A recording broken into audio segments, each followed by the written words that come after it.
महाकुंभ की कहानी। पहली कथा इंद्रदेव से संबंधित है, जिसमें दुर्वासा द्वारा दी गई दिव्य माला का असहनीय अपमान हुआ।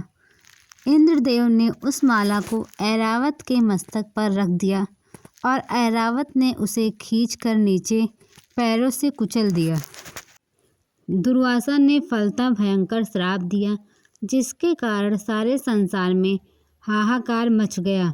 अनावृष्टि और दुर्भिक्ष से प्रजा त्राहि त्राहि कर उठी।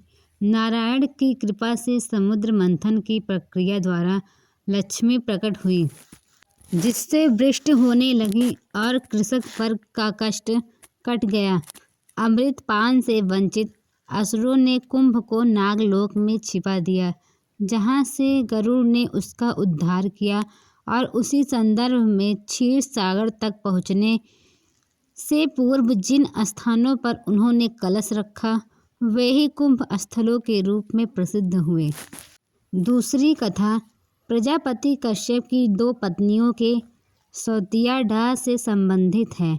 विवाद इस बात पर हुआ कि सूर्य के अश्व काले हैं या सफ़ेद। जिसकी बात झूठ निकलेगी वही दासी बनेगी। कद्रु के पुत्र थे नागराज वासु और विनीता के पुत्र थे वैनतेय गरुड़। कद्रु ने अपने नागवंशों को प्रेरित करके उनके कालेपन से सूर्य के अश्वों को ढक दिया। फलतः विनीता हार गई।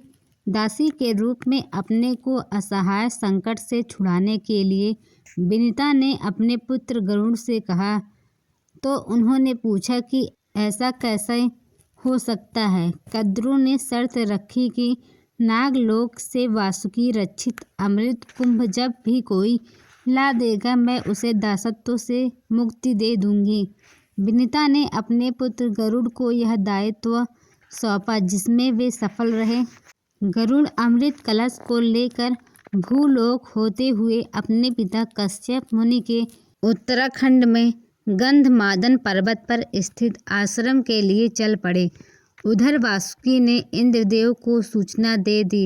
इंद्रदेव ने गरुड़ पर 4 बार आक्रमण किया और चारों पवित्र स्थानों पर कुंभ का अमृत छलका, जिससे कुंभ पर्व की धारणा उत्पन्न हुई।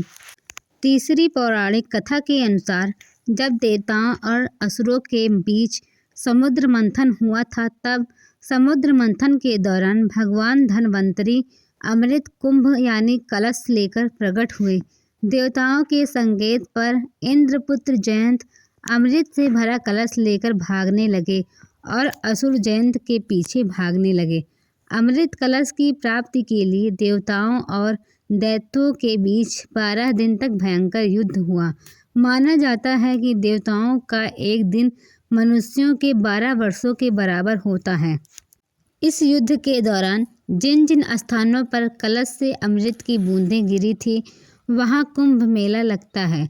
अमृत की बूंदें इन 4 स्थानों पर गिरी थी: प्रयागराज, हरिद्वार, उज्जैन और नासिक। इन चारों स्थानों पर कुंभ मेला का आयोजन किया जाता है।